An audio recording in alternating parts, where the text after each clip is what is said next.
మోషే హృదయం లోపల ఉన్న భారం ఏంటంటే యెహోషువ గొప్ప విజయం కలగాలి అక్కడ, దేవుడు మహింపరచబడాలి అక్కడ, శత్రువుల యొక్క సమూహము చల్లాచెదురైపోవాలి అక్కడ. అహరోను ఊరును చూస్తున్నారు, చూసి మోషే యొక్క 2 చేతులు వాళ్ళ మీద పెట్టించుకున్నారు. ఎప్పటి వరకు తెలిసేది? యెహోషువ అమాలేకీయులను ఓడించి విజయ కేతనం తీసుకొని ఊరేగించబడుతూ అక్కడి నుంచి బోరలు ఊదుకుంటూ జయోత్సవ బోరలు ఊదుకుంటూ వచ్చే వరకు కూడా అహరోను ఊరులు ఆ సమయంలో అక్కడ మోషేకి సపోర్ట్ చేయకపోతే, నిలబడకపోతే ఏమయ్యేది? దేవుని ప్రజలకు అపజయం కలిగేది, వాటం కలిగేది. కొన్ని వందల మంది చచ్చిపోయి ఉండేవాళ్ళు అక్కడ.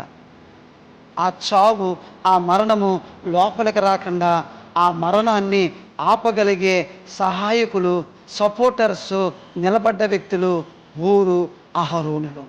దేవుని పని కొరకు ఒక ఊరుగా, ఒక అహరోనుగా అవుతావా?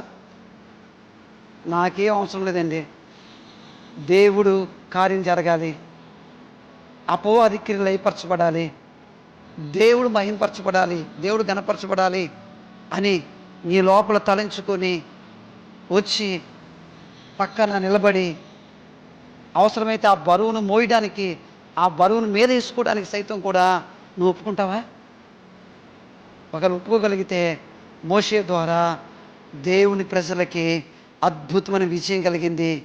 ఆ విజయము దేవుడు ఎంత శక్తివంతుడో, దేవుడు ఎంత గొప్పవాడో అన్ని జనులు తెలుసుకోవడానికి ఉపయోగపడింది.